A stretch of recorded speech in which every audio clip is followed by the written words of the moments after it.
George E. Muller, kontributor signifikan dalam psikologi strukturalisme.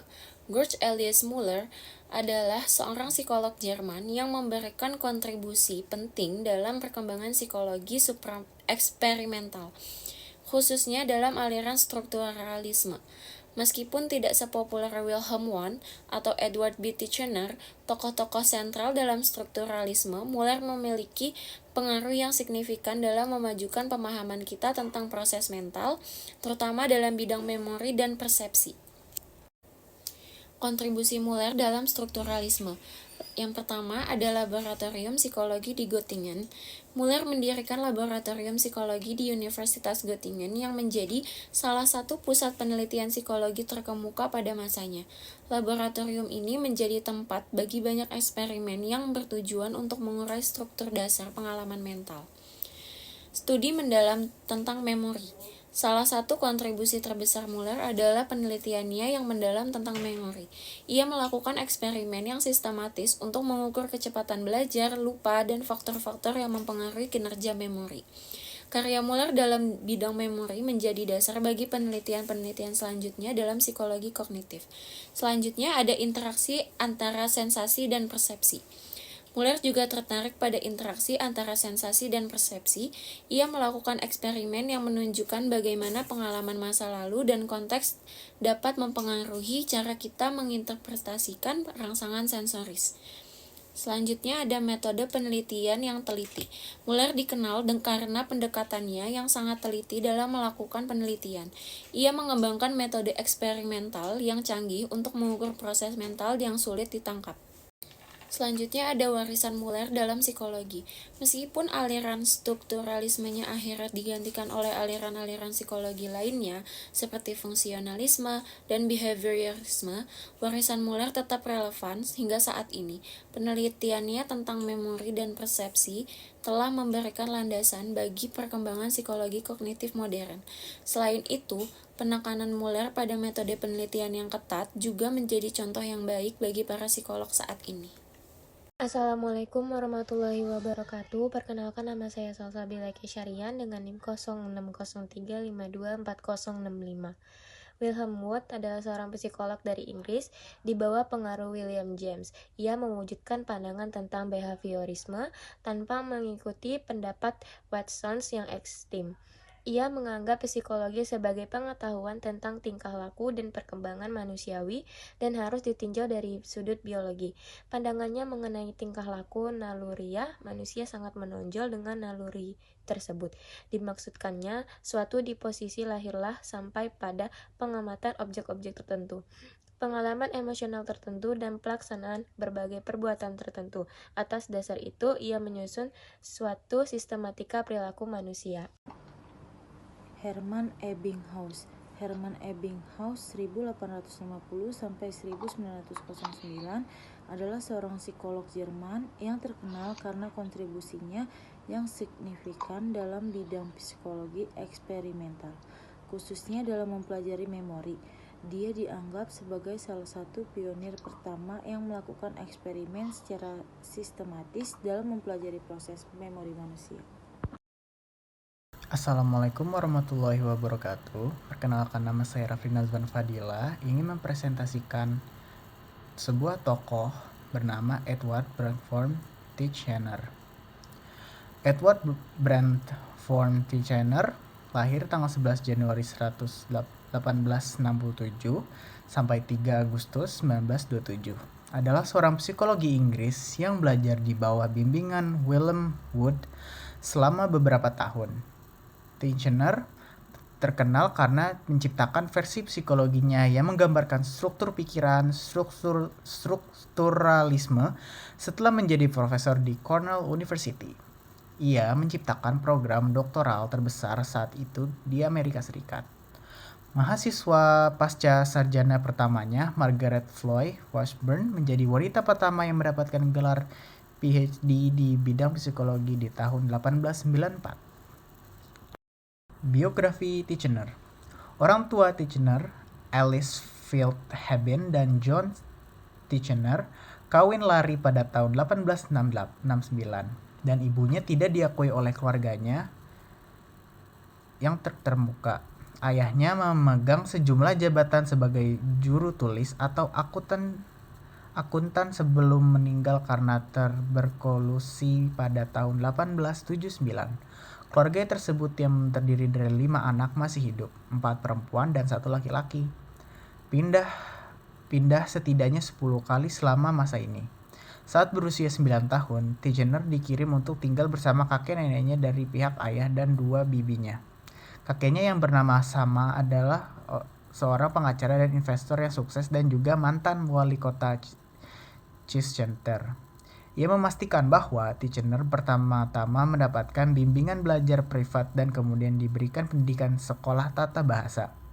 Akan tetapi, investasinya runtuh pada tahun 1881 dan ia meninggal beberapa bulan kemudian dalam keadaan keuangan yang terbatas. Pendidikan Tigner selanjutnya didanai oleh beasiswa, pekerjaan berbayar, dan kegiatan kewirausahaan. Tigner bersekolah di The Brundtle School dan Malvern College, lalu melanjutkan pendidikan di Oxford. Dari tahun 1885 hingga 1890, ia lulus dengan gelar BA Double First yang langka dalam bidang klasik pada tahun 1889. Minatnya mulai berubah ke bidang biologi. Di Oxford, Tigner pertama kali mulai membaca karya-karya William Wood selama masa kuliahnya di Oxford. Tigner menerjemahkan jilid pertama edisi ketiga buku Wood berjudul Principles of Psychological dari bahasa Jerman ke bahasa Inggris. Pada musim gugur 1895, Tigner bergabung dengan Sage School of Philosophy di Cornell University sebagai dosen tidak tetap yang mengajar filsafat dan psikologi. Ia mengembangkan laboratorium psikologi, memperoleh posisi penyunting, dan pada tahun 1895 memperbolehkan jabatan tetap, jabatan profesor penuh, dan independen dari Sage School. Ia mengajarkan pandangannya tentang gagasan Wood terhadap para mahasiswa dalam bentuk strukturalisme. Main idea. Tigner percaya bahwa jika komponen dasar pikiran dapat didefinisikan dan dikategorikan, maka struktur proses mental dan pemikiran tingkat tinggi dapat ditentukan. Apa saja elemen pikiran, bagaimana elemen-elemen tersebut berinteraksi satu sama lain, dan mengapa mereka berinteraksi dengan cara yang mereka lakukan merupakan dasar penalaran yang digunakan Tigner dalam mencoba menemukan struktur pikiran. Franz Clement Honoratus Hermann Joseph Brentano yang lahir pada 16 Januari 1838 dan ia wafat pada 17 Maret 1917 adalah seorang filsuf dan psikolog Jerman. Bukunya yang berjudul Psychology from an Empirical Standpoint atau Psikologi dari Sudut Pandang Empiris terbitan tahun 1874 yang dianggap sebagai karya utamanya, dianggap telah memperkenalkan kembali konsep intensionalitas skolastik abad pertengahan ke dalam filsafat kontemporer. Franz Brentano, seorang filsuf dan psikolog Jerman, adalah keponakan penyair Clemens Brentano dan penulis Bettina von Arnim. Dia mengajar di Würzburg dan Universitas Wina. Sebagai seorang guru, ia memberikan pengaruh yang luar biasa kepada murid-muridnya. Di antaranya adalah Alexius Meinong, Edmund Husserl, Kazimierz Twardowski, Carl Stamps, Thomas Masaryk, Anton Marti, Christian Evans, dan Franz Hildebrand. Brentano menjadi seorang imam Katolik Roma pada tahun 1864, terlibat dalam kontroversi doktrin infalibilitas Capausen, dan meninggalkan gereja pada tahun 1873. Pada kematiannya ia meninggalkan banyak tulisan dan dikte, atau ia buta selama bertahun-tahun terakhir hidupnya. Pada hampir setiap subjek filosofis, beberapa dari materi ini telah diterbitkan. Karya-karya Brentano yang paling penting yang diterbitkan selama hidupnya adalah Psikologi vom Empirischen Standpunkt atau Leipzig 1874, edisi kedua volume Leipzig tahun 1911, mencakup revisi dan materi tambahan. Edisi ketiga diedit oleh Oskar Kraus, diterbitkan di Leipzig pada tahun 1925. Edisi kedua memuat von der Klassifikation der Psychischen Phänomen yang juga telah diterbitkan secara terpisah atau Leipzig 1911. Brentano menganggap mental terdiri dari fenomena seperti mendengar, melihat, merasakan, berpikir, menilai, menyimpulkan, mencintai, dan membenci.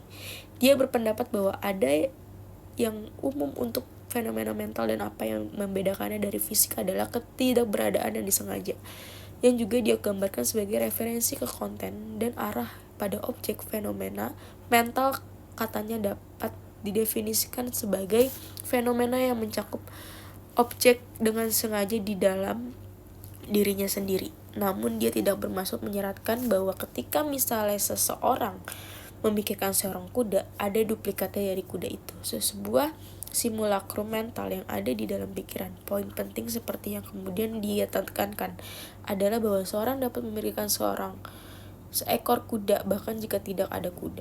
Dalam psikologi edisi kedua, ia mengkontraskan hubungan ketat dalam hubungan mental. A dan B tidak dapat dihubungkan dalam pengertian yang ketat dari istilah hubungan kecuali A dan B ada. Jika satu pohon berada di sebelah pohon kiri yang lain, maka kedua pohon itu ada, tetapi dalam kasus hubungan psikis situasinya sama sekali berbeda. Jika seseorang memikirkan sesuatu, maka meskipun harus ada seseorang pemikir, hal yang dia pikirkan tidak perlu ada referensi atau arah pada sesuatu atau Gerichstation. Dengan demikian adalah umum dan khas untuk apa yang mental, dan Brentano mengklasifikasikan fenomena mental dalam istilah dari cara yang berbeda di mana mereka dapat merujuk atau diarahkan pada objek mereka.